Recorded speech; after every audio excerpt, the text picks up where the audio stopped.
The American Nightmare, Cody Rhodes, and you are listening to Potsy and Tino on the Potsy and Tino Show.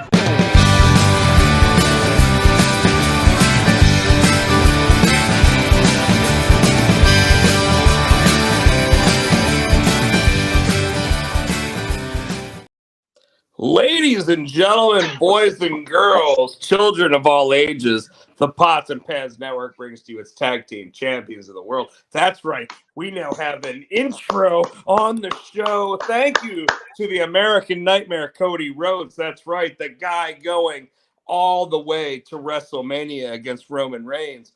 Our theme song, as always, is brought to you by Adam's House Cats, called The Wrestling Song. It's available on iTunes for 99 cents. Tino, what did you think of that? That was fucking awesome.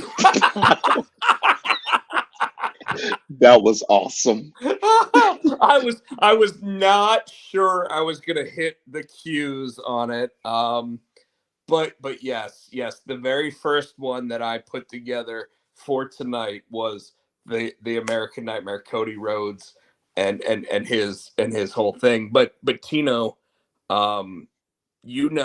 as always, we start. What's up with? I can't get over how fucking awesome that was. That was awesome. We nailed it, right?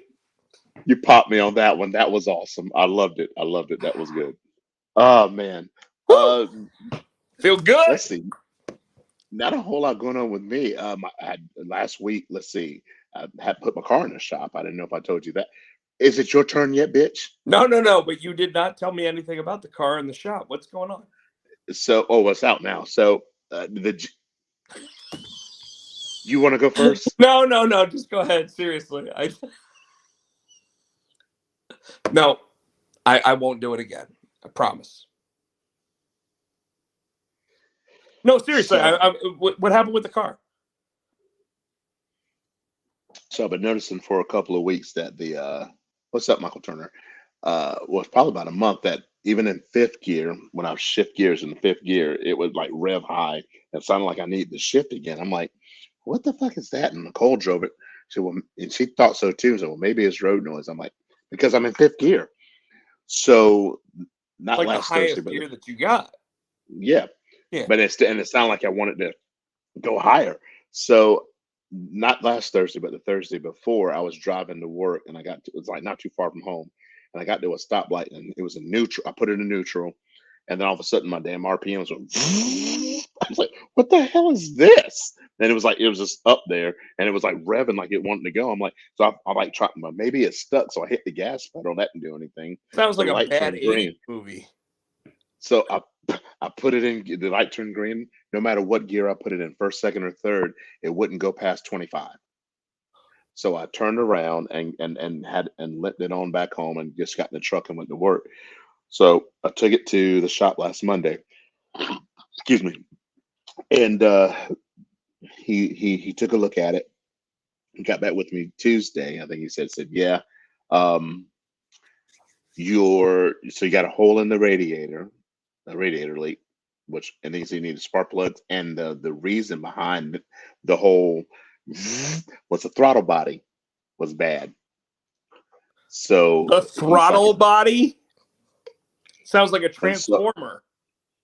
So it's gotten like because nowadays cars, back in the like the carburetor had all with the fuel and all that, the throttle body does it now. And he said he had to get it. Well, he had to get it from the factory. He said from the dealer. He said because if I'd have gotten the throttle body like aftermarket, because everything's computerized nowadays. Right. If I didn't get the right one and I bought the wrong one and he put it on, put everything back together, and it didn't work, they would have to take it apart and put it back together and start all over. It cost me more money. So I'm like, all right, So I would have to get. You should have ate at dinner. That sounds like math.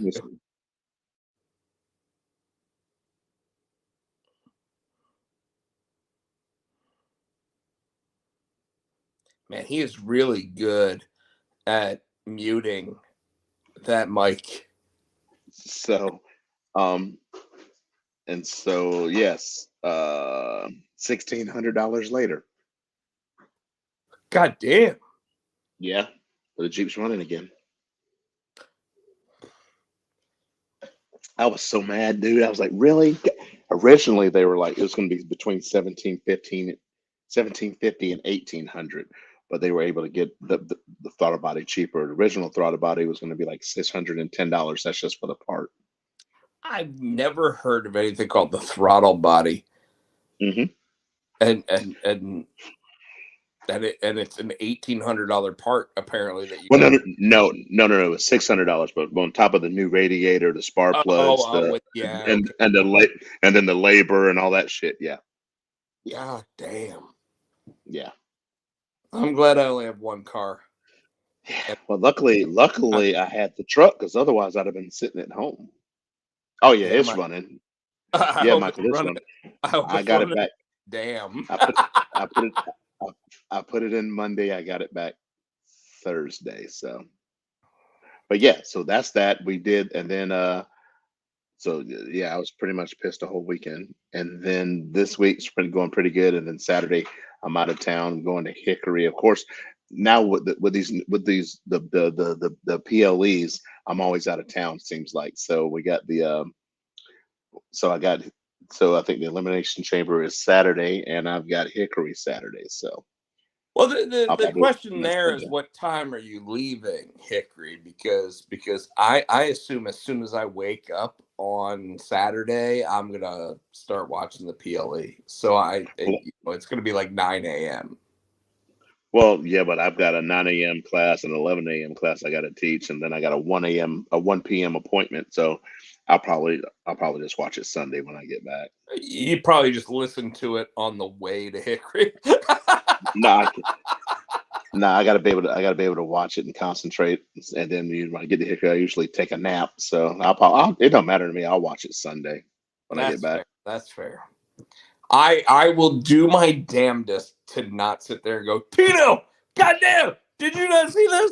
Oh shit. Now I've got and like I said, just one of the things we'll do our predictions for the PLE, but I got a few predictions that I want to make. So Well, we should make our predictions by the end of the night, obviously. yeah, But Tino knows to just mute my notifications that day because otherwise he's gonna hear something and he's gonna be like, motherfucker. Terrence in the house.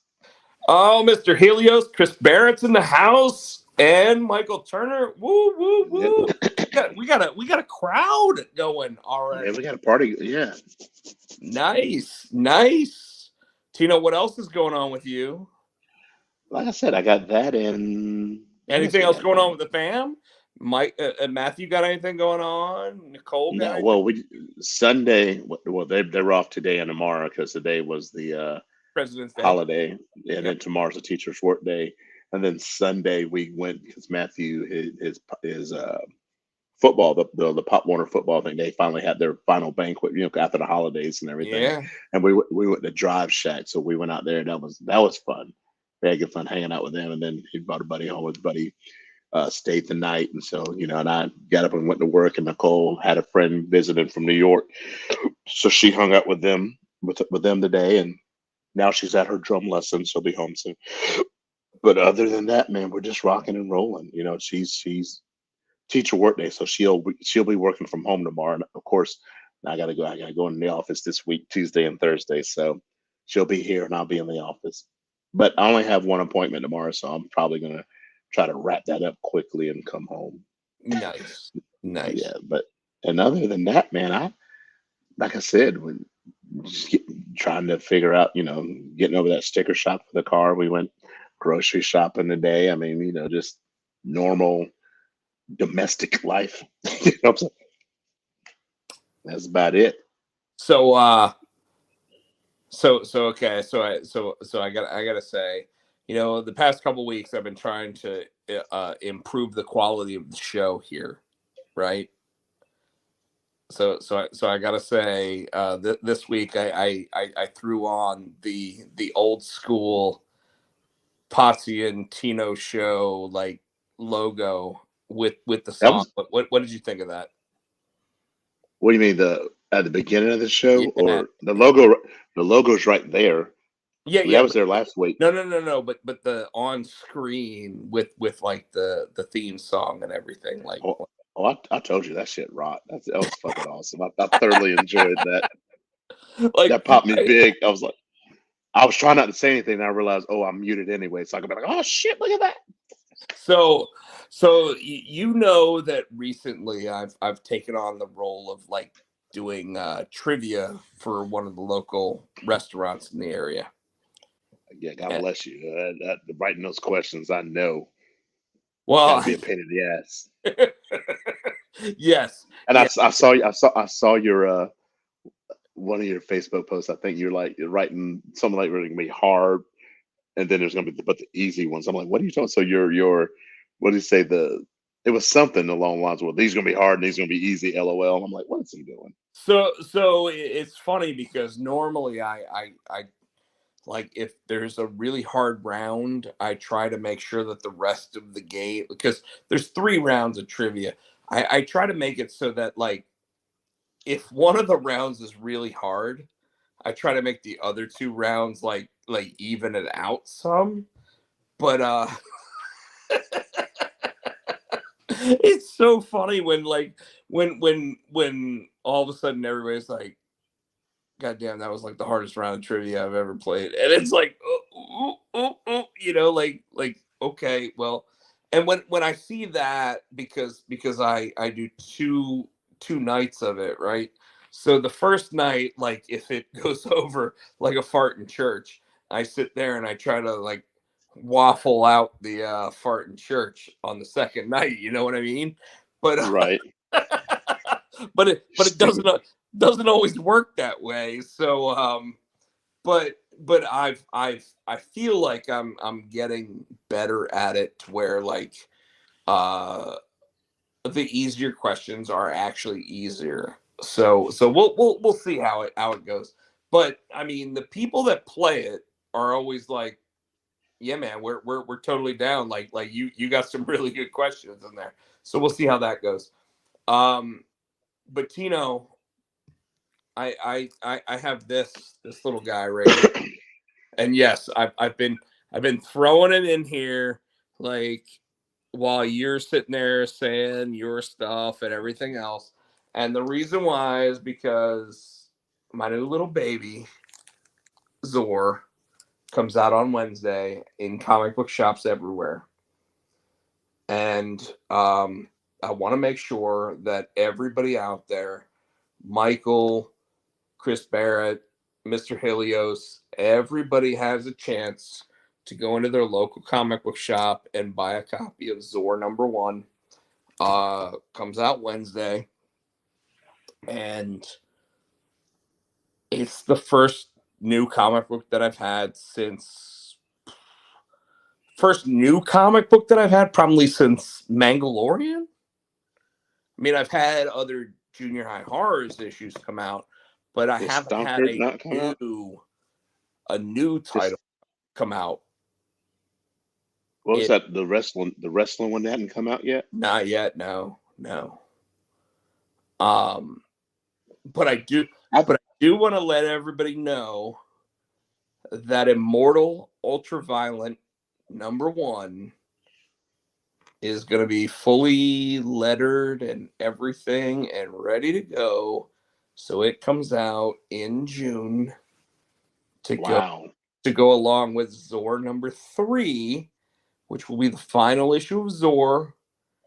So I will not only have 3 issues of Zor out this year, but at least the first issue of Immortal Ultraviolent. And Rob Nico and I, the guy who's drawing it, have put together a pretty good looking book. I've looked at the proofs. I added some more lettering in it to where it needs it, and yeah, Tino. I'm ready for it. The only thing I'm gonna say is that I already told Rob Nico that if we're going to call the book Immortal Ultraviolent, it needs a lot more violence in the second issue. It's not violent in the first? It's violent, but while it's violent more than like my normal books, it needs violence. And it's going to get violence. Okay. And I'm excited. So there's that. Otherwise, I just want to give everybody a heads up on my job hunt and everything. Oh yeah. Today, I woke up at like 5:30 in the morning, right? And it's because I went to bed at like 11:45, and I only like if I sleep 6 hours, it's a good night's sleep, right? So I woke up at like 5:30 in the morning, and I was like, I'm fucking awake, and I don't know what the fuck's going on. Like what do I do? So I got up and I started walking on the treadmill. And at about 7 o'clock in the morning, after walking on the treadmill for as long as I did, I was like, all right, time to start applying to new jobs. And for 2.5 hours, I was applying to jobs. So we'll see where it goes, but I'm back to just applying for jobs constantly again. But I do want to let everybody know that because we're still doing the What's Up With You, this Wednesday, 12 to 5 Eastern Standard Time, if you want to get a copy of Zor #1, autographed by me, or one of the I'm looking for it. Here it is. Hold on. This one, or the action figure cover by Billy Parker. 12 to 5, we will be at the Ultimate Comics in Raleigh, North Carolina, off of Capitol Boulevard. Way the hell out there. I think it's called Plantation Square. Plantation something. Plantation Square, I think is what it's called. But we will be out there from 12 to 5 signing copies. If you like, I'll have the sketch cover if you guys want to buy artwork, whatever, any of that stuff. I will be out there, and it's our first signing for this book, and then the only other one that I've got right now is March 2nd, which I believe is a Saturday. Yeah, because March 3rd we're in Greensboro. Correct. Yeah. So the day before we go to Greensboro, I will be in Fayetteville, and I will be signing copies of Zor as well at Dragon's Lair in Fayetteville, where they actually bought an exclusive cover. So the only way to get their cover is by going out to their stores. The reason why I want everybody to know about these two specific signings is because if you go into the shops while I'm there, or even if I'm not, and you buy a copy of Zor #1 before my signings are done. So if you go into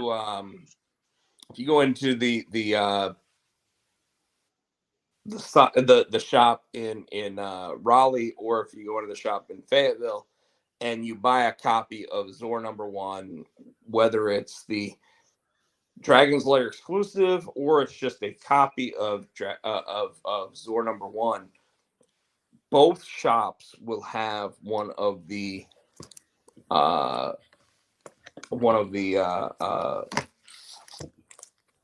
shiny, like, I want holofoil covers. I want my cover. Well, your cover is #2, but the holofoil cover, both shops will have where you can win one as part of a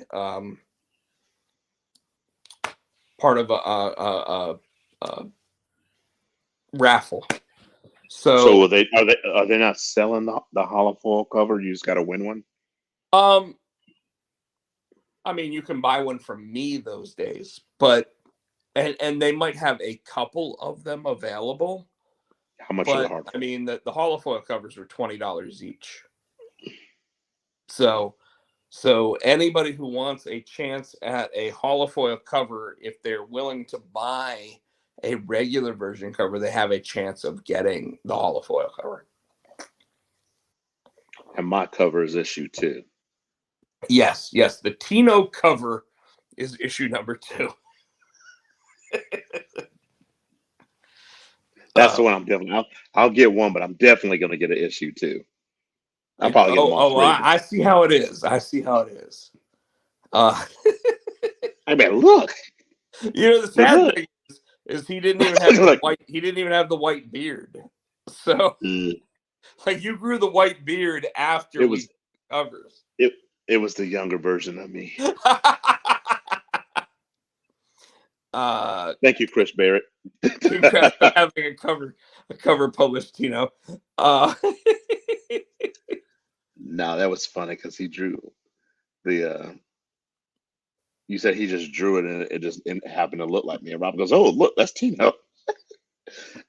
Yeah. So when the issue number 2 was coming in, and Michael was sending in the artwork, I was like, Tino, does this look like you? And you were like, yeah, it kind of does look like me. And I was like, okay, I'm gonna change the name because it originally. See, Rob did it. It was originally going to be Mario or something like that, and then I saw Tino's Italian sounding. Nope. I was like, nope, that's got to be Tino. So he didn't do it on purpose. I was accidentally put into a comic book. You ended up not only becoming accidentally into the comic book, but you also accidentally became the ultimate villain of the comic book, by the way. Oh, really? Oh, yes. Just wait until issue 3. You'll see. Awesome. You are the ultimate villain without even knowing it, and it's completely accidental. That's gonna be awesome. I can't wait.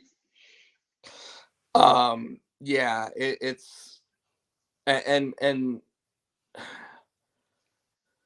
people, I can't tell you, like it's my first new IP in I don't know how long.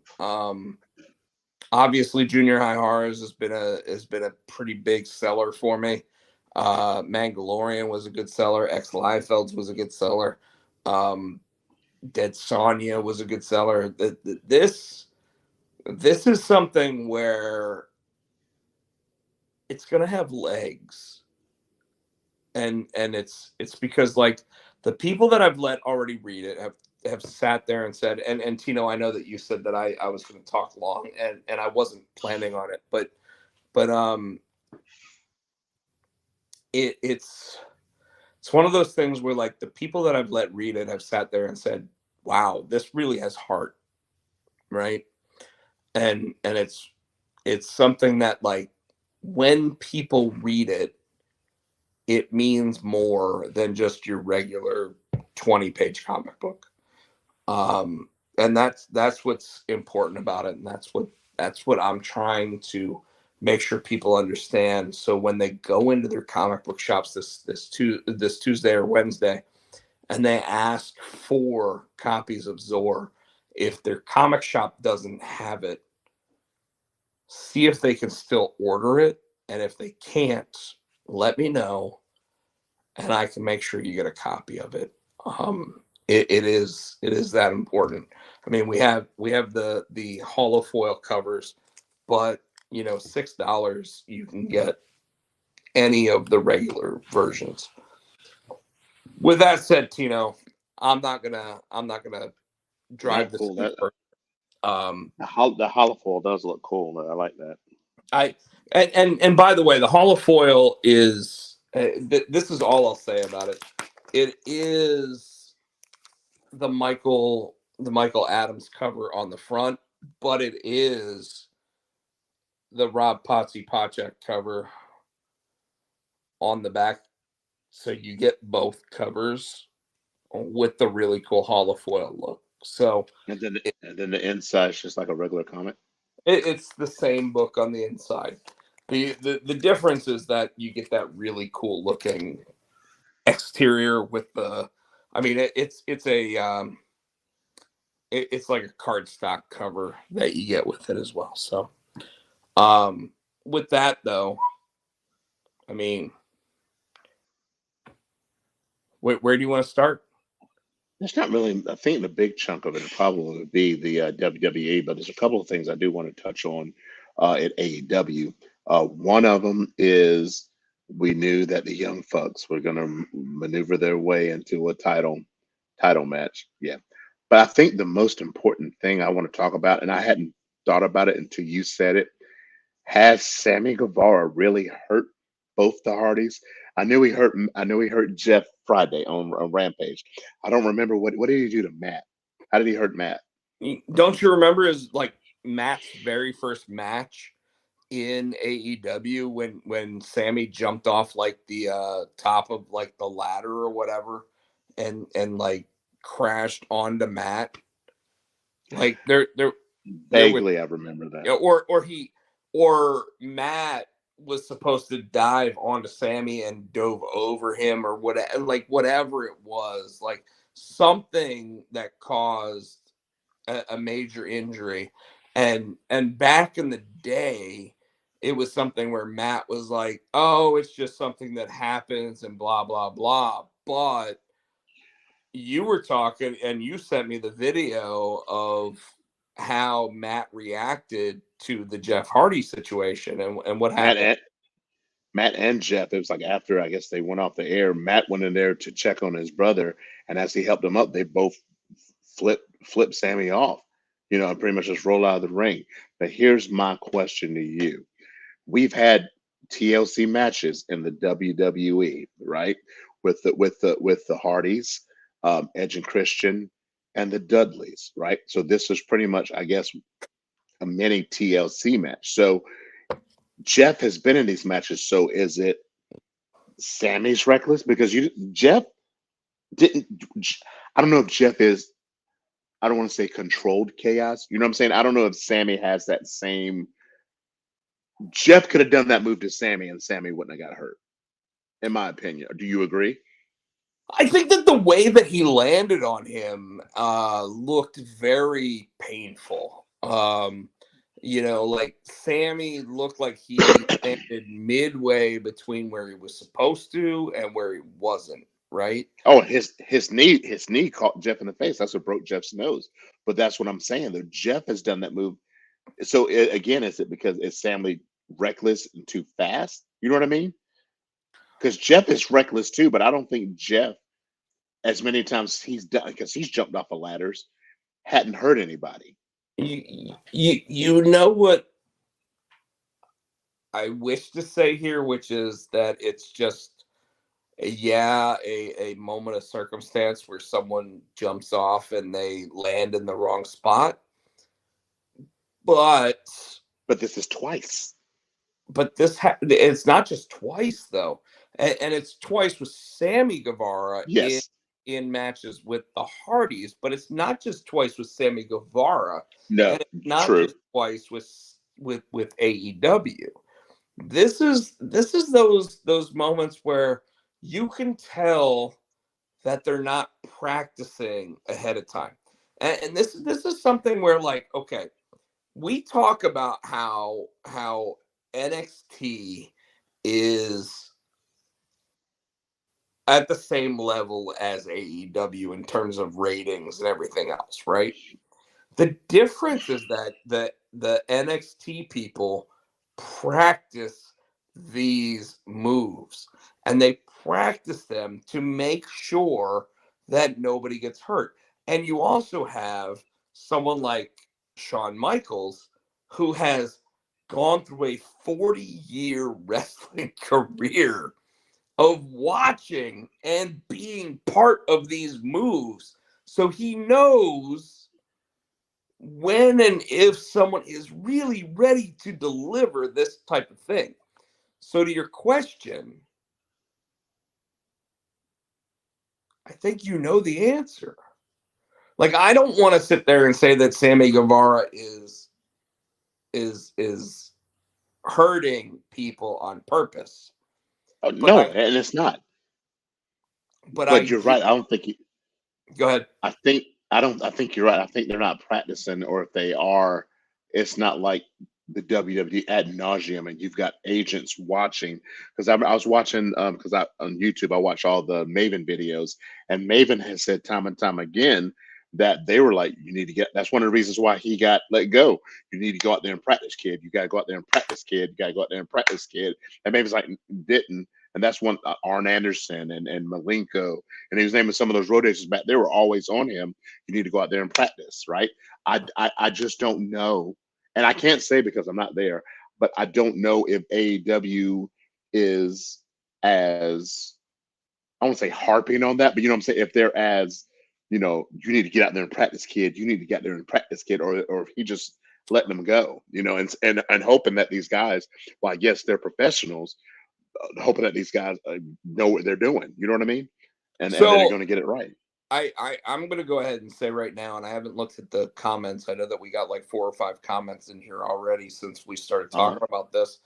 But I do want to go ahead and say that with people like Saraya, who had major neck injuries, And Brian Edge. Brian Danielson, Adam Copeland so far has been pretty safe in his matches in AEW. I Yeah.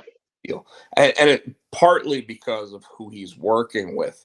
But Brian Danielson, Adam Cole, Saraya, Miro, Britt Baker, like in the last 8 months or so, since these people have arrived and actually been prominent on AEW television, I think it's pretty obvious that the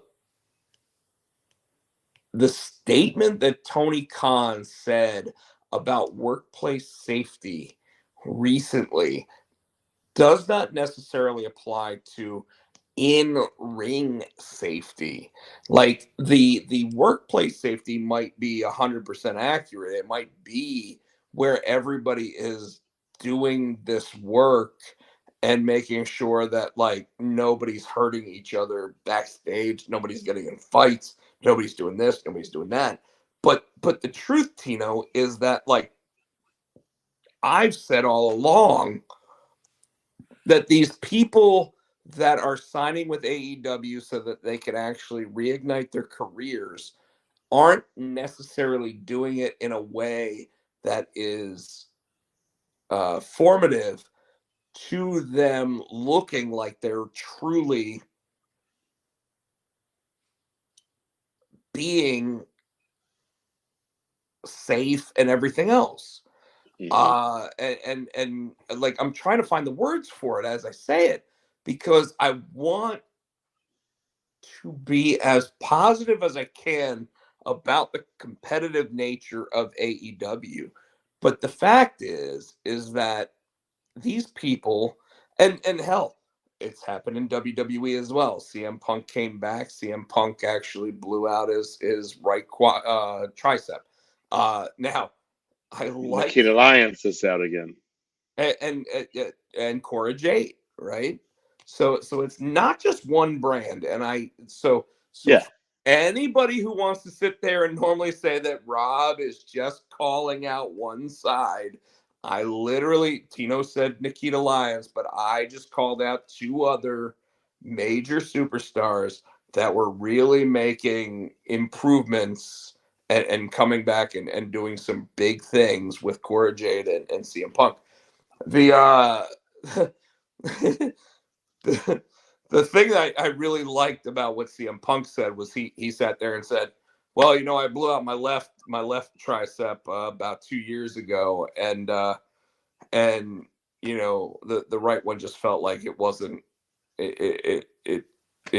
playing along, so we went ahead and we just fixed that one too."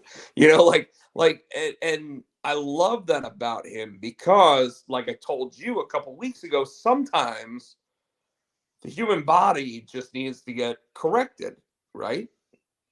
So sometimes it just needs to get put back together. And I Mm-hmm. think that's what's going on with CM Punk. Hopefully, it doesn't mean that he's going to blow out a quadricep or he blows out a leg or he blows out a knee or hopefully those two triceps, based on the fact that he likes to lift people on his shoulders and dump them over, at some point when he comes back after his 6 to 8 months, he's good to go. And I kind of think that really is going to be the case because he really hadn't had any leg injuries that I remember. Could be wrong. Someone could, if Joe McClain wants to sit there and tell us that I'm wrong there, that's great. But that's kind of where I think with that. So the Sammy Guevara thing, though, is it's not the first people that have said that they've been hurt by him. And I know that they're kind of trying to push the Hardys as heels at the moment, but that behind the scenes video footage where they looked at him and just gave him the finger looked to me like they were like, we trusted you. Yep. And this is what you did to us. Yep. You did it to me a year and a half ago, and you just did it to him now. And that, like, because I know you like to talk about how Darby, and he's the same way, but has Darby hurt anybody? I don't remember Darby hurting anybody. Besides himself. But you're right. But yeah, I kind of feel it. Now, I mean, we could go back and look at those matches where Sting jumped off the the railings and shit, and we could his old probably ass. find something. But if I had to guess, any of those matches, any injuries sustained were probably from the person jumping, not Yes. necessarily from the jumping action itself. Michael Turner said it's Sammy, the Nia Jax of AEW.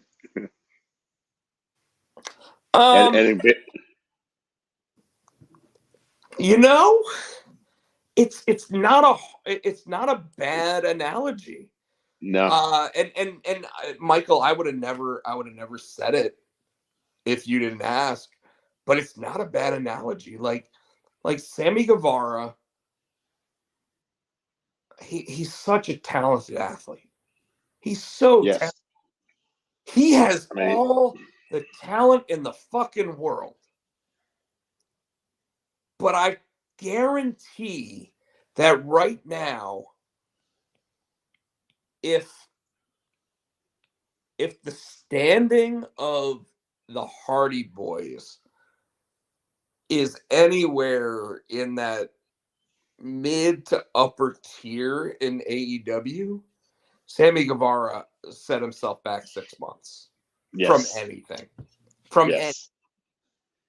If the Hardys have any pull, you're right. Or if anybody else has pull that they sit there and they go, did you see what he did to the Hardys? Like Edge or Christian or anybody. Like seriously, that is something that could detriment Sammy Guevara's career. Yeah. I didn't think about that. Yeah. So great question there, guys. And great pull on that, Tino. Yeah, that was the big thing I wanted to pull from, and I wanted to get your take on it because I know I sent you the clip, but I'm like, dude, if he's hurt Matt, now he's hurt Jeff. I mean, is he, I don't say too dangerous for TV, or did they need to, somebody needs to tell him to slow down, and it probably needs somebody like a Jericho. Why wouldn't Jericho, somebody he respects, Jericho pull himself like, look, dude, you need to slow down. Well, right now we know that Jericho is watching out for Jericho because of the other speculations. True. So, eh, so I think that's what I got. Collision. the other thing I want to talk about is the Darby talk at Dynamite. Go for it. When Darby came out at Dynamite and specifically said that nobody in the EVPs actually gave a shit about Darby, and there was only one that actually liked, and it wasn't Kenny. And when he said it wasn't Kenny, what happened, Tino?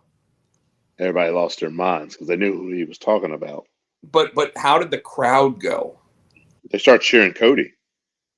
Which, like AEW doesn't typically mind cheering Cody if it's a quick Cody chant. But this wasn't a quick Cody chant. No. This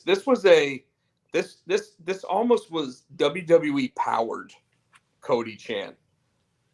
And it was because, if you remember correctly, at the very first AEW show,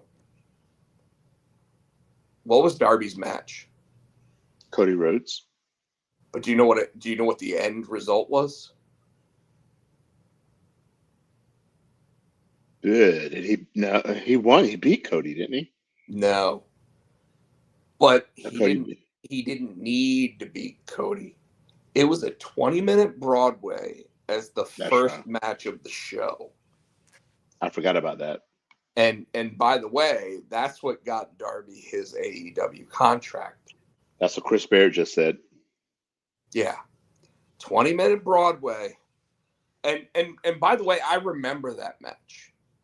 Because I remember watching the very first All In. And I was like, I don't know who this kid is. He's 130 pounds soaking wet. I could literally pick him up with one arm and throw him around, but they put on a match. And they didn't just put on a match, but like the rumor was that like he called Cody Rhodes and said, "Hey, is there any way I can get on the show?" And Cody was like, I don't have a match. So I'll tell you what. I've watched tape of you. I've done this. I've done that. I'll give you the 20-minute match, and there you go. If you sell it, kid, you can get yourself a contract, and that's how it worked out. And Tino, that is when I loved AEW. You remember we went to the first Greensboro AEW show here, and I bought the hat, I bought the jacket, I was all in. Oh God. And I didn't mean it as a shitty like. I mean it though. I was all in. Yeah. And then slowly over time, the same things that you saw, I saw. The young fucks doing their, not just the young fucks, the young cucks, if you will, from time to time. Oh, we're going to put people over. We're going to be cucks. Okay, fine. Still, at some point, we saw through their garbage. And we still see the great matches. But I still wonder what the fuck's going on with their booking. Like, how do you have, like, what was their main event this week? On Dynamite. What, Dynamite? I don't remember. You keep talking. I'll look it up. What wasn't their main event? Not Trent Beretta, but Matt Taven versus Orange Cassidy. Yes. And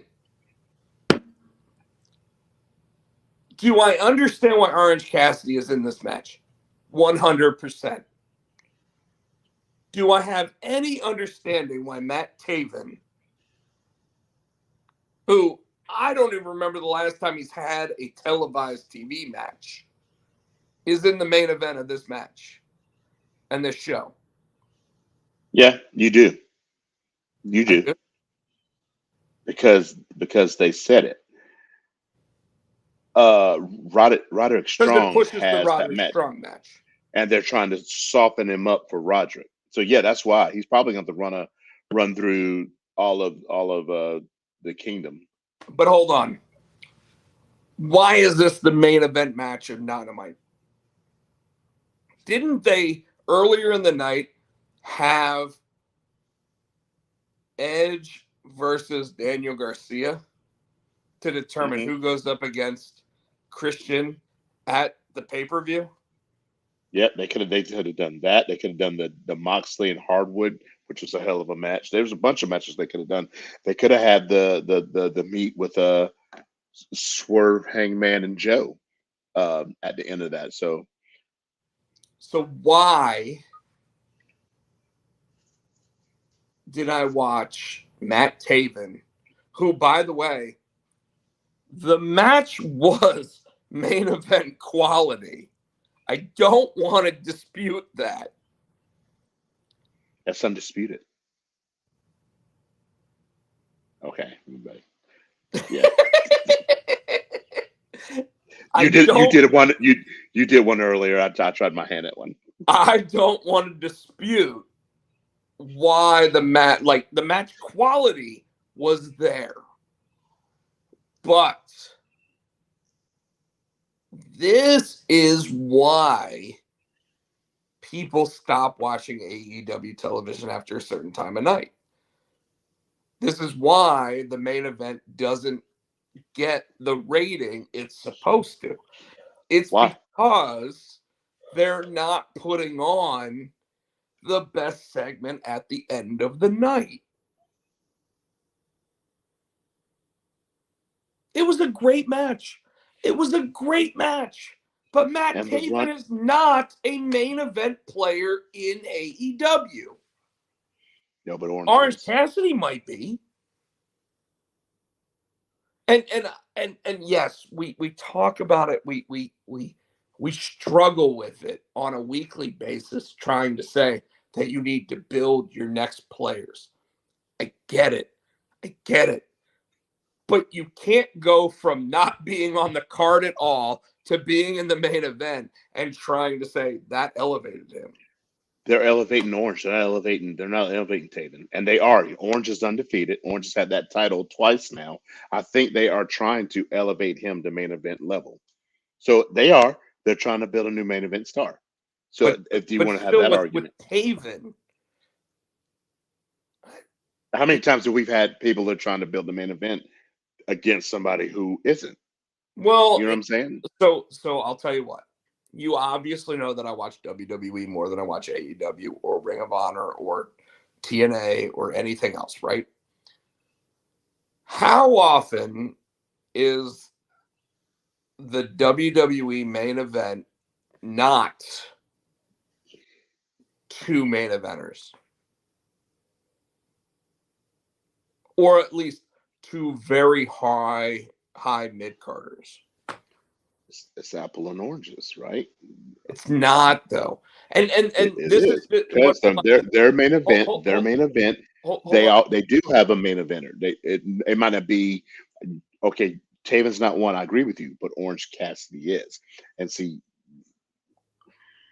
sometimes I think because you don't like it, you shit on it and think it's wrong because they did have a main event. They had Orange Cassidy. Adam Cole came out and made a run in. Roddy Strong is going to be as an up and comer, which he's a WWE guy, which pisses me off. But they're trying to push. You know what I'm saying? They are trying to push main eventers. No, and hold on. I'm really not trying to say that this is about WWE guys versus AEW guys or anything else. I really am trying to say, I really am trying to say that if Orange Cassidy is a guy that you're trying to elevate to a main event status, right? And Roderick Strong is the guy that you're trying to elevate to a main event status. Mm-hmm.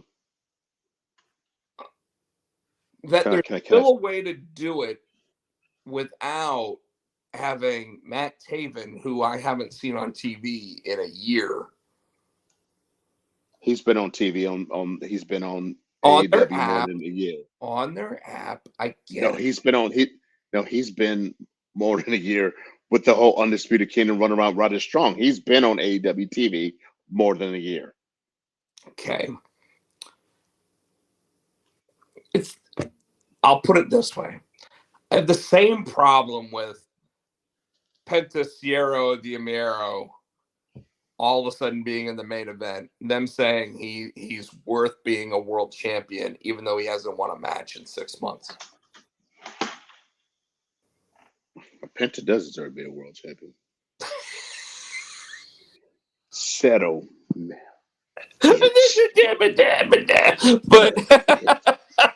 But no, he doesn't. And you know he doesn't. Because he loses every major match he's ever in. Cena won and lost a lot of matches. He became a champion. Cena won more matches by not even like being there because you couldn't see him. But anyways, I'm not going to argue that. Dom loses more matches than he wins, but you think they should push his fucking ass to main event status? Yeah. Again, it's WWE and AEW. You have no. I don't think Dom deserves to be pushed to main event status, and I don't. You said Dom should be the champion. You have said that. Which champion? You said Dom should be main event. You said he would be a world champion. You've said it. Now maybe go back in the archives. You've said it. I want you to find that in the archives. You've said it. I want you to find it in the archives so we can put it on the TikTok. But but I don't think I actually said that I wanted him to be world champion. I think I said that I would totally be for him being Intercontinental or U.S. champion, without a doubt. Okay. Without a doubt. Or NXT champion. I could see him being any of those three. I interestingly enough, though, I think that when they bring talent to the main roster from NXT, they immediately put them against Dominic Mysterio, because Dominic Mysterio, even though he never went through the NXT system, seems to have the system down to where Michael Turner agrees with me. He said, "You have said that before, Rob." LOL. Thank you, Michael Turner. Michael, you can't do that to me, bro. Come on. You can't do that to me. No, I let me rephrase my Dominic Mysterio statement then. He is a future world champion. Michael said, "Sorry, bro."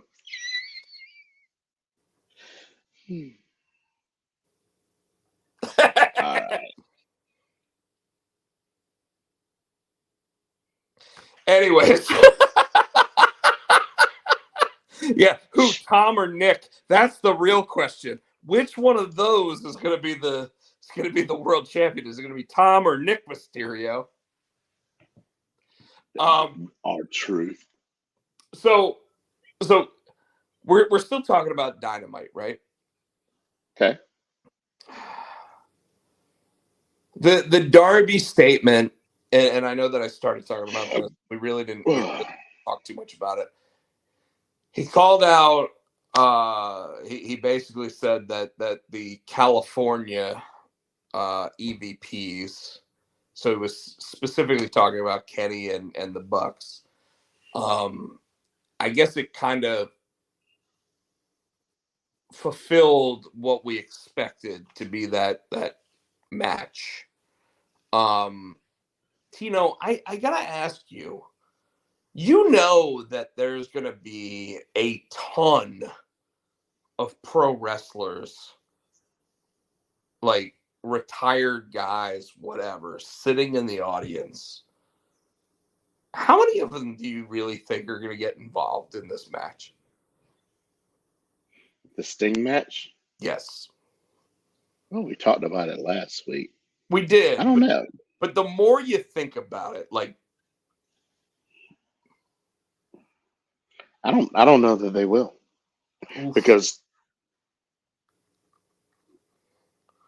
I don't know. Well, you saw that they announced that it's going to be a tornado tag team match. So there's no tagging in and out. Right. So this is really going to be I think that's to make it a clusterfuck. that, and I think that kind of to protect Sting. I love how you said that and. Yeah, that and because that's what it is going to be. It But I is going to be think too, it's going to be a clusterfuck. yeah, and I think it's going to kind of protect Sting too. He can spend more time on the outside. I think that if they do, they are going to be some guys at ringside, and I can see maybe not guys running in, but I can see if Sting gets one of them around the ringside area where one of those old timers could reach across, and that I can see probably. I don't know about run-ins. I do still think that FTR is going to run in. Yeah, I still think that, you know, we might get one or two people that have been beneficial to the Young Bucks in the past running in.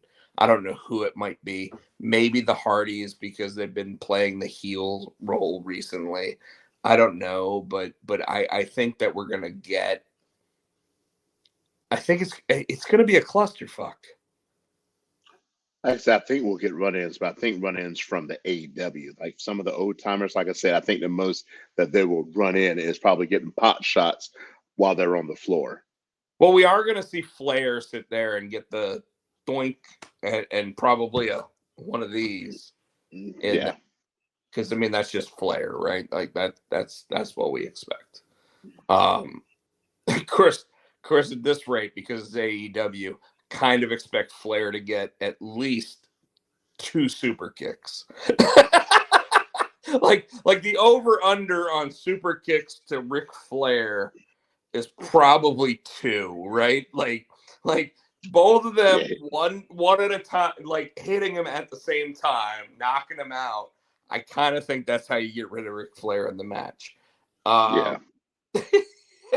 And I hate it because he might not get up.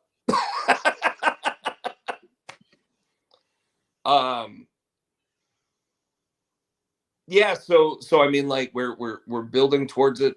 Do you think that the card that they're building for this Revolution is actually going to be a really strong card? I mean, like the heavyweight title match, I think is super strong with Samoa Joe versus Swerve and Hangman Adam Page. So I think you have a really strong match there. I think I think Strong versus Orange Cassidy is going to be a really strong match. I think I obviously Perazzo and Storm, I think will be a strong match. So I think think they that are built. I think they are. they're building a really strong pay-per-view for us to go And see. Christian, whoever he is up facing, I'm wondering who he's going to face. I'm wondering because they did the run in the Adam Copeland and Garcia match. I'm afraid, and I think that's what's going to happen. It's going to be a 3-way at Evolution. It should be a 3-way. And you know what? The one that should sneak out with the win Garcia. is Garcia. Because that I allows agree. the other two to continue their feud without necessarily having a title on the line, and Garcia actually being able to elevate that title. I think it's great. And I think that Garcia will probably feud with what's the young kid that's with Christian now. I think they need to start trying to yeah, Nick Wayne. and that's fresh. It's fresh. You know what I'm saying? I think they should It is, but you know what? I think Nick Wayne should be going after Orange Cassidy just because I think that title isn't as like it's not the second tier title, and I think that Garcia actually has put himself out there enough to where he deserves to have people like Eddie Kingston and other people like that come Yeah. for that title. Does that make I sense? think I think Eddie's got his. Oh, Eddie. I think the Eddie and Danielson match will be tough. Well, But they've got. I wouldn't be surprised if that match opens the card, by the way. Yeah. No, I think they're going to open it with. It's supposed to be Hook and Cage. If I see anybody opening, I think it'll be Hook and Brian Cage. Well, I could see that being on the pre-show. Yeah. But Danielson versus Kingston, I like if you're gonna open up a show, like that's how you open up a show. So right now, the card is strong. It really does look like it, right? And I don't even watch on a regular basis, and yet we probably still have an FTR versus somebody match. I think it's going to be FTR and Blackpool Combat Club. If it's probably going to be I think FTR versus Moxley and Claudio. Yeah, you're probably right. Like, and that's another banger. Yeah. So I mean, like they're setting this card up to be. And I don't know if they've set one up for Julia Hart, but I mean, her matches have been. She's hurt. She's hurt. Damn. There's rumor that she's going to be out until early to mid March, so she could have a match. There's also other rumors too. We got a return and a debut, and I think they're both going to happen at Revolution or whatever this pay-per-view is. Oh yeah. Well. So the return is one. March 13th, I think, is the big day. March 12th, March 13th, whatever it is. The big business in Boston. So that'll be the premiere then. And that's so be one, if not two. Big. I thought I was thinking. I forgot about that one. So I was thinking the big return I was talking about is Dr. Britt Baker, DMD. Ooh. And then yeah, because she's about ready to come back, and they need her, and because that women's division, Perazo, is doing pretty good, and but they need to fill it out a little bit. It's something kind of weak, and then we got Monet, whatever she's going by now, Sasha Banks, Mercedes, yeah. So yeah, Mercedes, like I said, that's going to be the big business in Boston. And if you notice, the posters all say BOSSTON. Yeah, I noticed that. Yeah, so BOSSTON, Boston. So Mercedes Moné is signed. So who's the other one you were talking about? Remember, I said two people. You were like, so were you thinking about somebody else coming back? Kazuchika Okada. I thought he was signed with WWE. Nobody knows. And the way that the rumoring mill on that one was if he wanted to show up and wrestle at WrestleMania, he would get his opportunity to wrestle at WrestleMania. Probably Cody. And he would no, but it was he would sit there and say, I want to be there, right? So he would come in. Now it's looking like Tony Khan threw all the money at him. And I gotta be honest with you, man. At some point, it doesn't matter how much money Tony Khan throws at you. Not everybody can be a fucking main eventer. Am I wrong? No. Like I can get that. Okay, like Okada, if he were to want to come into WWE, WWE, and let's be real. I know that we're saying this is AEW, but this is because I think he's already signed to AEW. Okada coming in, if he were to go to WWE has actually proven over the last 8 months or so that they know how to book Japanese talent, right? Mm-hmm. Has AEW done that? Yeah, not yet. So I worry about Okada's spot on the card. Now, granted, I say that, but Matt Taven just main evented Dynamite. So I don't know. Maybe Okada starts main eventing Dynamite every week, and we don't have any idea who he is. That's all I'm saying there. Okay. Kind of worries me, kind of throws me off a little bit, and it's one of those things where I'm like, I do think WWE would actually handle him better. At the same time, the idea of Okada going directly to good status in AEW, maybe getting a Will Ospreay match or whatever, like because Ospreay actually is signed to AEW, getting good matches on regular television that way might sit there and entice him better. Because, like, I'm hearing that people in AEW have been like, oh, they want to put you in NXT, and oh, and this and that. Tino, how do you feel about that?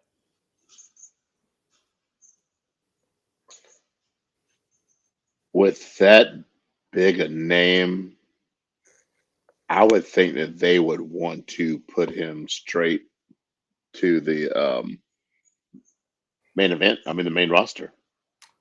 Well, remember how they brought Shinsuke Nakamura into NXT? Yeah, but they brought him in. But remember that also AJ Styles skipped NXT. Well, hold on. Cody skipped NXT. You know what I mean? Well, Cody was going to skip NXT because Cody was on the main roster when he left. But remember how Shinsuke Nakamura was brought in? He was Sami Zayn's opponent in NXT, right? Mm-hmm. Do you remember that match that those two had? Mm-hmm. Like, I don't know a main roster match even now that I would say was that level. And by the way, Sammy hasn't had that kind of match since. And I love Sammy, and you know that. His Roman match wasn't on that level. The storytelling was above that level, but the match wasn't that level. Okay. Anyways, my point to what I'm saying is this: is that I do think WWE would actually handle Okada better. Though I struggle with one main thing, and I've struggled with it, and I've told you about it, and you probably agree with me at this point. Is that go ahead? No, I'm listening. Oh, I figured you needed to look at that. The thing I worry most about with Okada is this.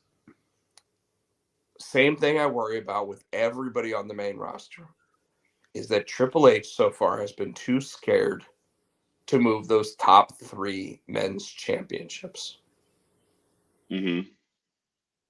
And that worries me because I could see Okada walking in and beating Gunther on night 1 of his WWE stay.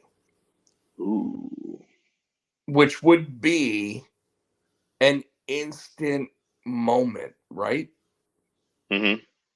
And yet, I don't see him doing it.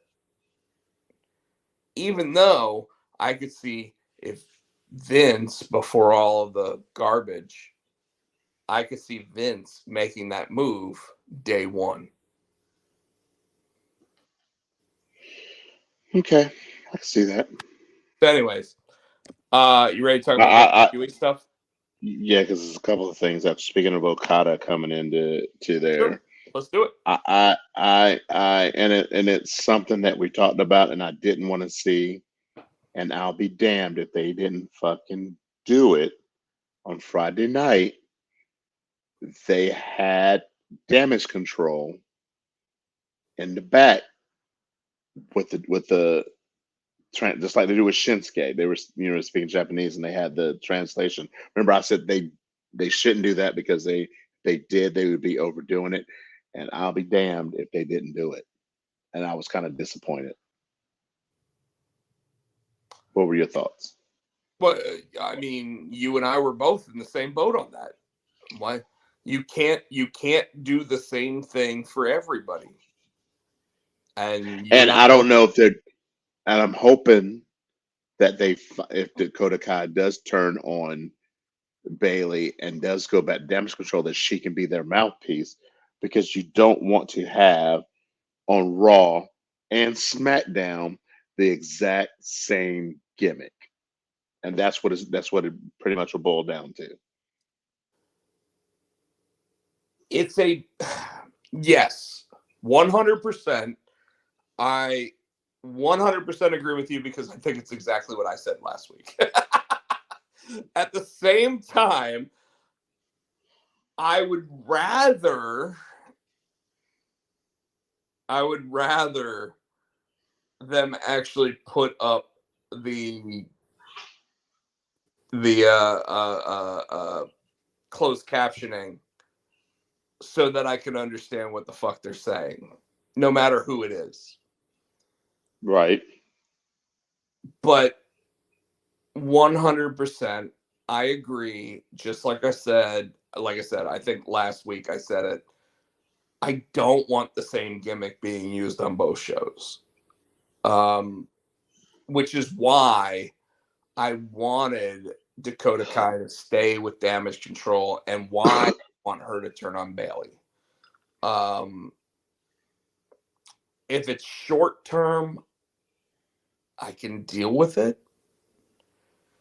At the same time, I've already said I don't like it. And yeah. You've heard it. You've heard me say it. I don't like it because it's been done so well with Shinsuke. I don't think that they should bastardize it by putting it on both shows. Yes. Yeah. That was one. Two, I highly enjoyed the match.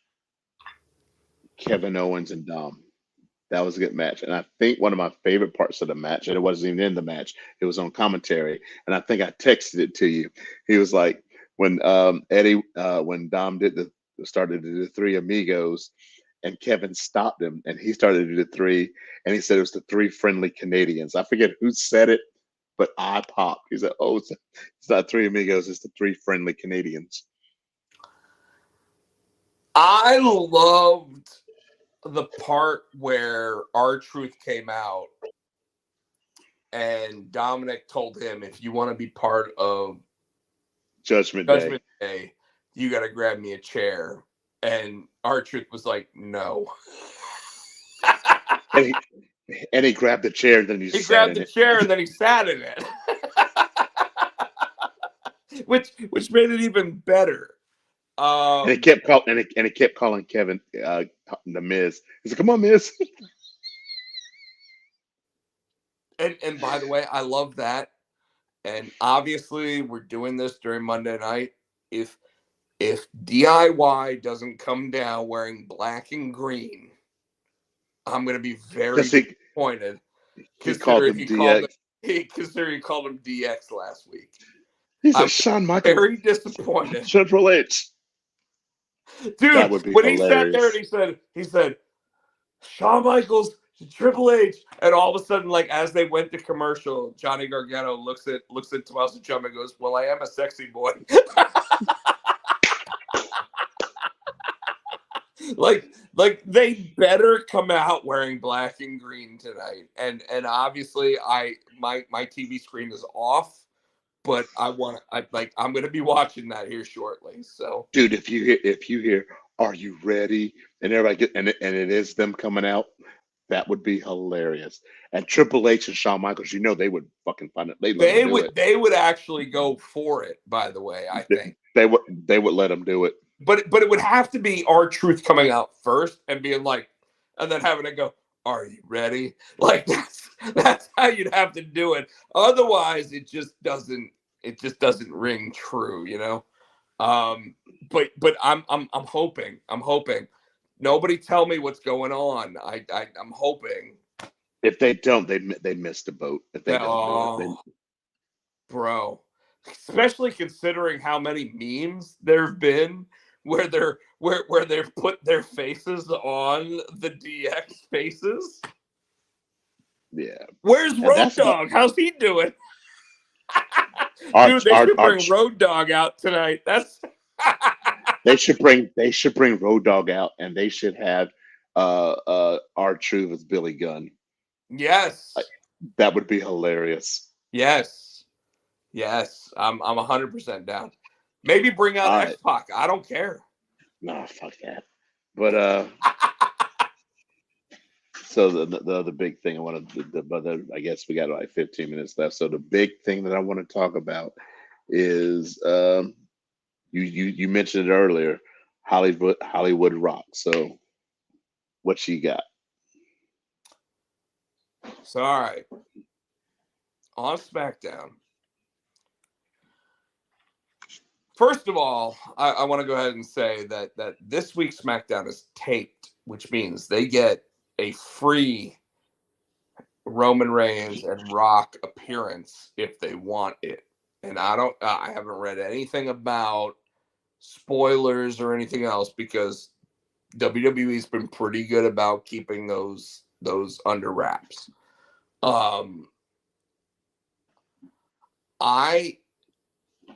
I watched this Rock promo where he's wearing the sleeveless Versace, and immediately I was like, "Oh shit!"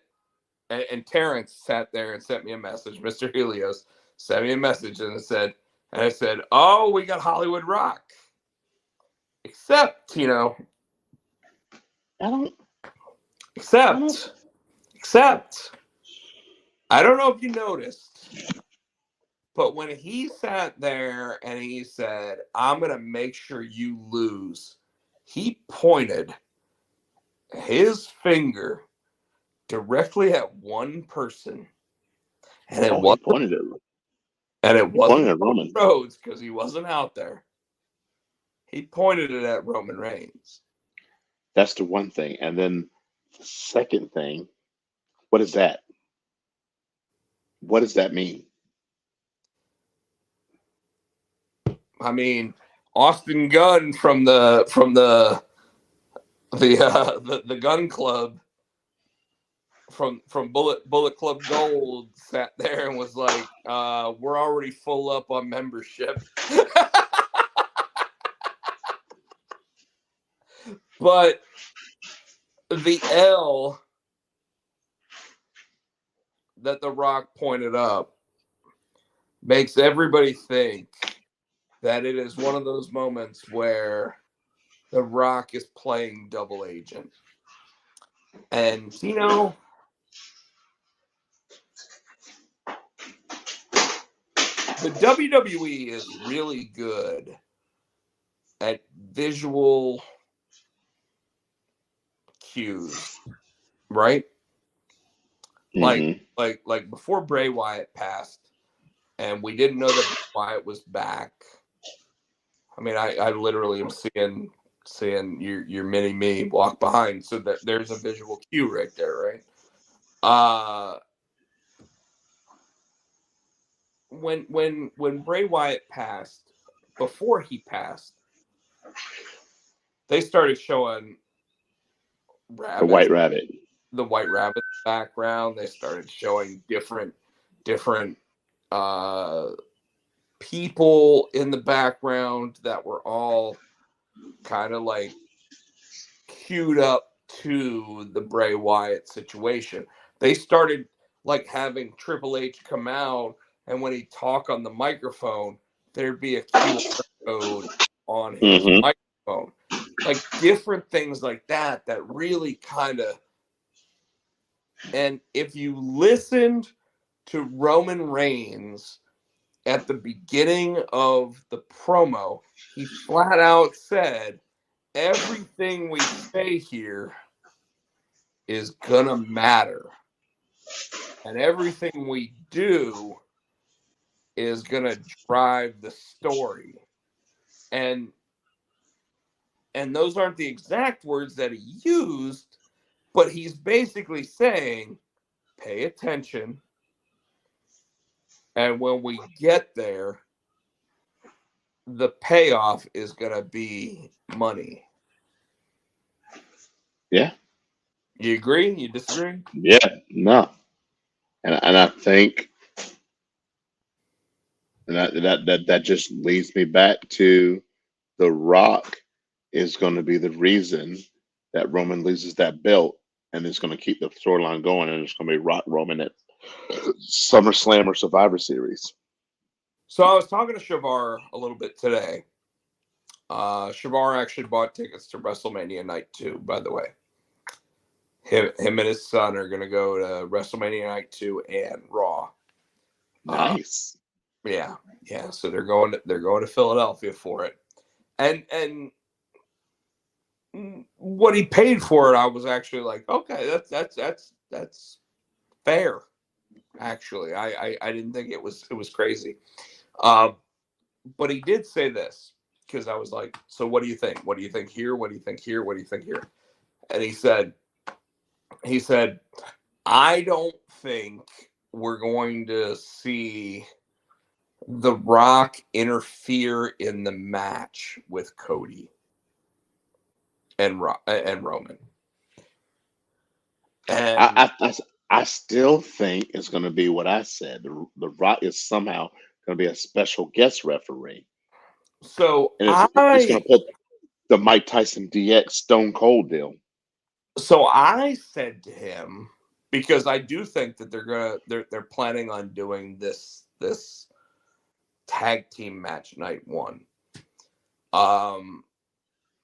But I think that the plan for night 2 is The Rock is going to get in the way of the rest of the bloodline actually attempting to help Roman. Okay. So The Rock will be like, whoa. Backstage. Like, oh, I'm here to help the bloodline, blah, blah, blah. And then all of a sudden when the match starts looking like, and you get ready to start seeing everybody run out, he stops them. He's like, back that way. And then the match continues. And by the way, the reason why I say that is because the only way I can see The Rock interfering with the match without interfering with the match and allowing it to finish the way it should. Does that make sense? Mm-hmm. Yeah. So that's where I think that, and then of course, seeing Roman, like on SmackDown the following week, they show like Roman yelling at The Rock, like, why would you ever stop them from coming down and helping me win the match and blah, blah. And he's like, well, you're the tribal chief. You're supposed to be able to win those matches by yourself and blah, blah, like that. And they do it as like a sequence that happened after it went off the air. You know what I mean? Yeah. Okay. Like that's how I would do it. And that's how you continue to get like the Rock Roman thing continuing even further. All right. How you feel? I think, yeah, I can see that. How does everybody else feel? Chris Barrett? Michael Turner? Bear says he sees Rocky hitting Solo with the cattle prod like Scott Hall did. Why did I read that? Why did you read that? We love having Chris Barrett back in the audience, but Michael Turner said, I say the whole bloodline turns on Roman at Mania.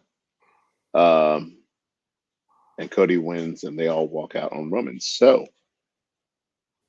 and I meant to send you, I meant to send you something I saw on YouTube. It had like a split screen and it was like, I'm listening. That section's over. Oh, sorry. They had a split screen. They say, whenever Rock joins a faction, and so they had they had the Rock when he was in the Nation of Domination, how he turned on him on Farouk, and then they showed him, joining the bloodline. So I'm like, maybe the Rock comes in and kicks Roman out to take over. Well, I gotta be honest with you, Tino. I actually started thinking, wouldn't it be interesting if The Rock started buying gifts for all of the other bloodline members? I don't want to see that again. Dude, yes, you do. No, I don't. Like I said, I hate rehashing stuff, dude. It's too obvious. Because once they do that, it's too obvious. You know what's about to happen. Rehashing ideas 20-something years later, as long as they're done differently, which, by the way, I think is... That's not different. It's the same exact thing. He's buying gifts for everybody. Hold on. So I kind of think that it's already different because, The Rock wearing his $500 shirt, he's sleeveless now. He also doesn't have hair. And I don't know if you saw the Zoa energy drink video that I sent you earlier, where all of a sudden they're like, well, what about that guy? And all of a sudden you see him with the fanny pack. What about the Usos' daddy? Oh, Rikishi could come back. I saw a video. I saw a little thing on Twitter today from Rikishi where he was like, why am I in the background? It said the bloodline, and it showed the current members, and then it showed all of the old guys in the back, and it showed Rikishi in the far back. He's like, why am I in the background?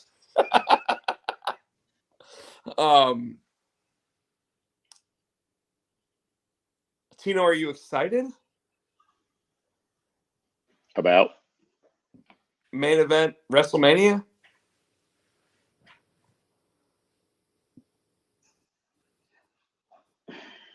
Yeah and no, because I'm excited that the chance that Cody is finally win the story. We're gonna see Roman get his comeuppance, but then I'm like, everybody's like, no, they want him. They just want him to beat Hogan's record so bad. So I'm like, and everybody's like, well, why does Cody have to win it at Mania? So did I ever tell you my theory with that? Which one? So I felt like when Cody came out and he was like, I'm not gonna challenge you at WrestleMania. I felt like the WWE was planning to do a Madison Square Garden special PLE. You did tell me about that, but now that he challenged them for Mania, why do you think they changed their mind? Well, they changed their mind because as Rock calls them, the Cody crybabies. Because the crowd changed their mind. And by the way, I think that changed their mind on whether or not Cody walks out with the championship or not. I normally I wouldn't say that, but I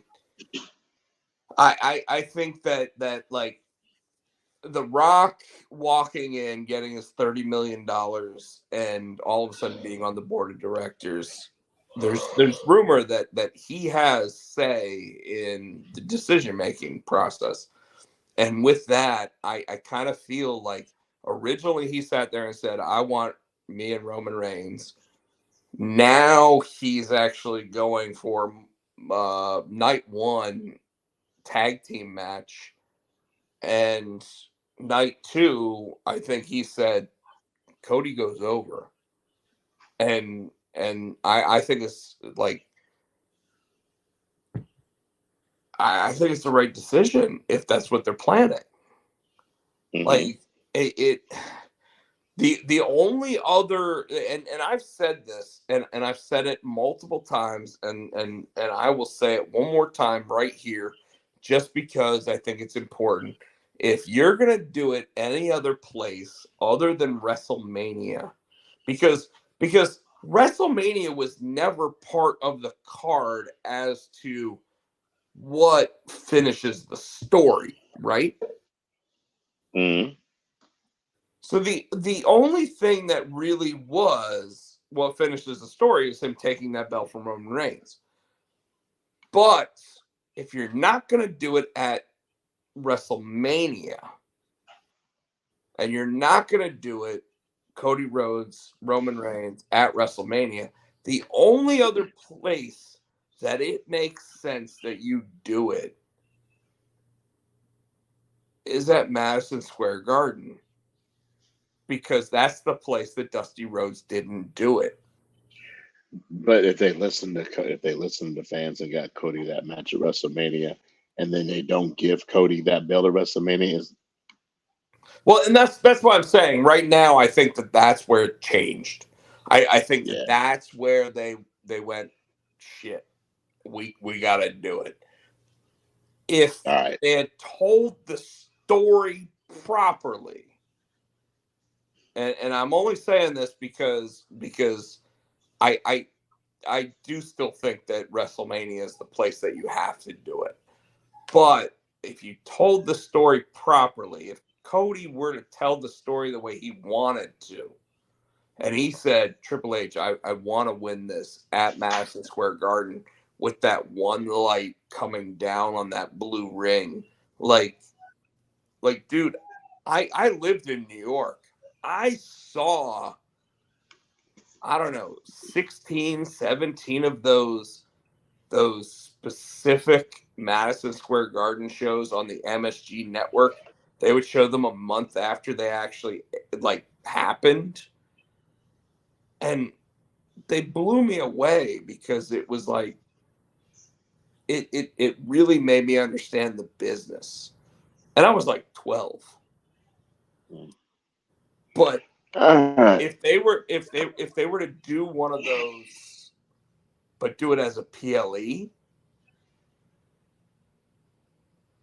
and it was one night only at MSG, like if they had done it right and they sold it right, people would have bought it.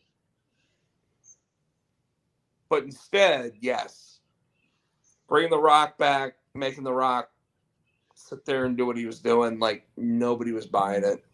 You have to do it at WrestleMania. Sorry, I'm done.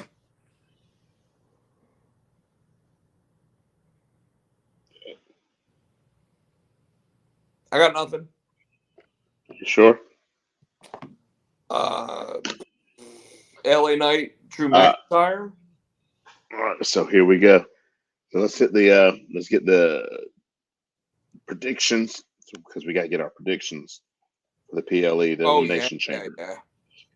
All right, so there's not that many matches on the card. So we got the Women's Elimination Chamber match, and this is to face Rhea Ripley at WrestleMania. So you got Becky Lynch, Bianca, Liv Morgan, Tiffany Stratton, sorry, Naomi, and then I guess they got one more to be determined.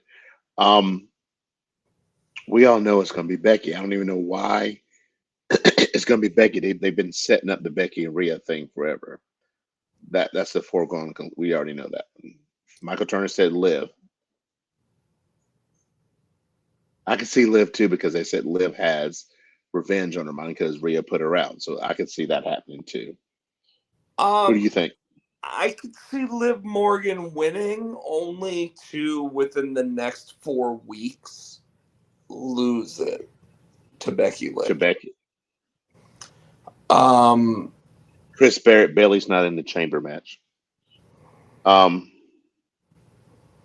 So who do you think wins the chamber match? You said so. You going with Liv too?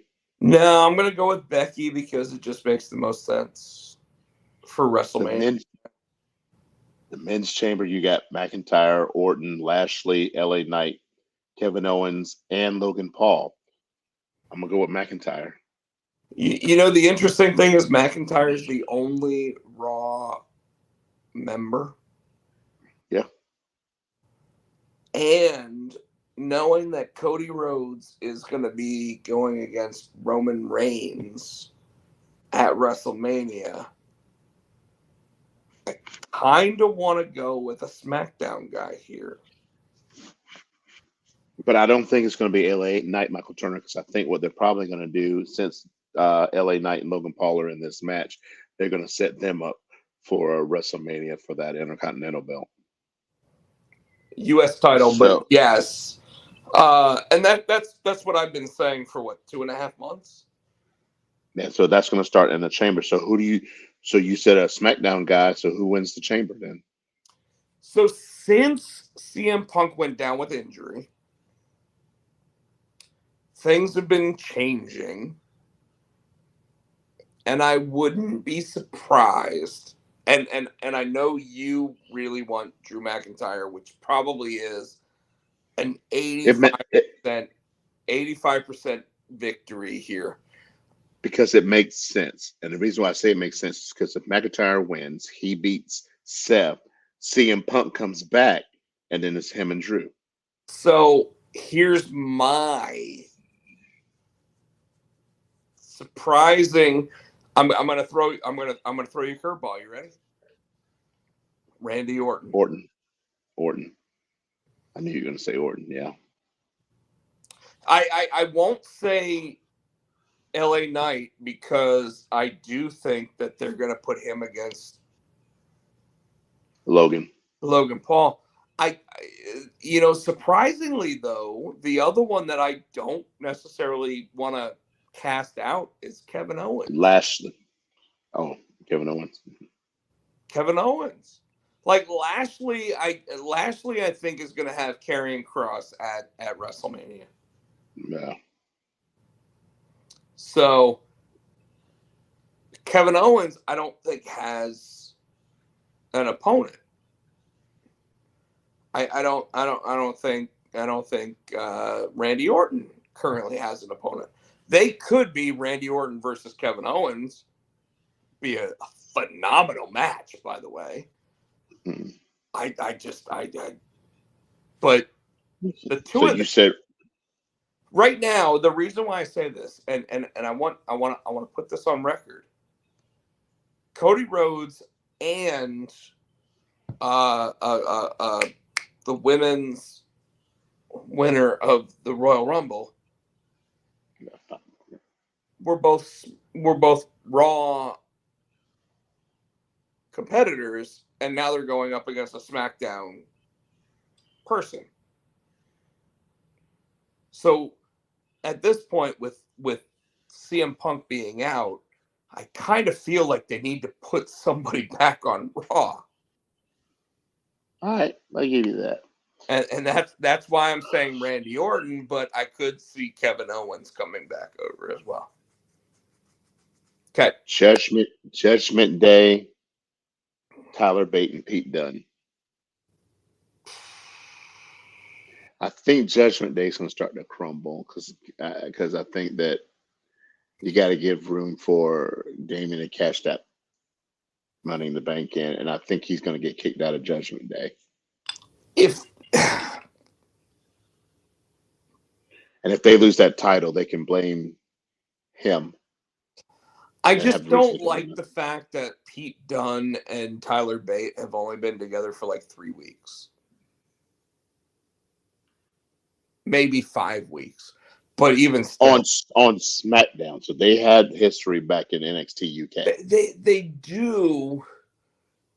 But if it was DIY, I would give it to DIY.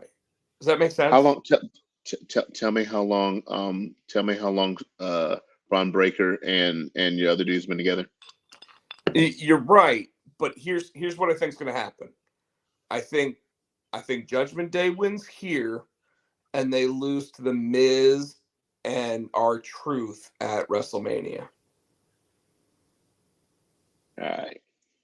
And then last but not least, Nia Jax, Rhea Ripley. Rhea Ripley. It's at Perth. And that's what I was going to say too. So they couldn't put Rhea, and this is what I read, and it makes sense. They couldn't put Rhea against a face in Australia because Rhea's going to be no matter what. So they had to put her against somebody they knew. So it's essentially heel against heel, but Rhea's going to be the face in Australia. I don't think it's going to be. So I think the way the match is going to go over is that Rhea's going to be a babyface, and I think that this is going to be the turn of Rhea overall. No, because then you can't have two faces at Mania, and they're not going to turn Becky heel. You can have two baby faces at Mania. It's the only place that. And But they're not going to cheer Rhea over Becky. Yes, they're will. Not. Yes, they will. They're not. You know, the funny thing is they'll cheer both because they're going to cheer mommy and they're going to cheer the man, and they're going to cheer both, and it's going to be interesting. But they're going to cheer both. I love you, bro, but that's what's going to happen there. All right. So you want to? Oh, you know what? I can't believe I didn't do this. I'm sorry. I feel terrible for this. Where is it? Where's the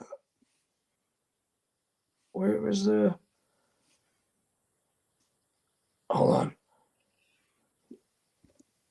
There it is. There's the ticker. My bad. I didn't realize I had to click on it every episode.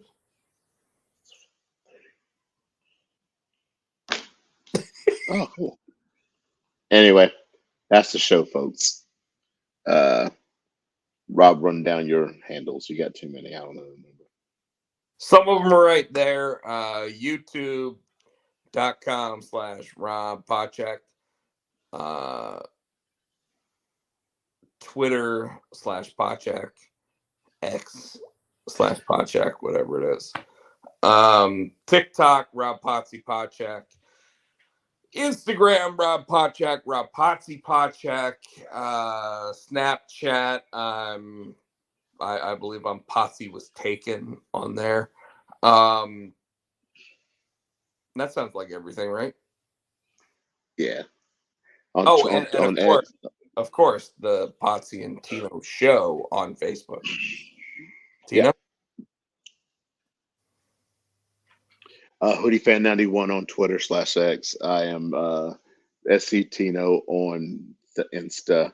I am you can find me with Tino G music on the TikTok. You can follow the band that way.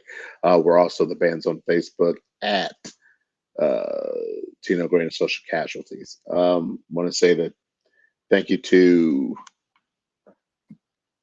Adam's House Cats for the wrestling song. That's our theme song. You can buy it on iTunes for 99 cents, 99. We're here each and every week on the Potsy and Tino show right here on YouTube. Please make sure that you subscribe, give us a thumbs up, and buy our shit. But until next week, you got the music queued up while you're sitting there trying to do all this. See you next week.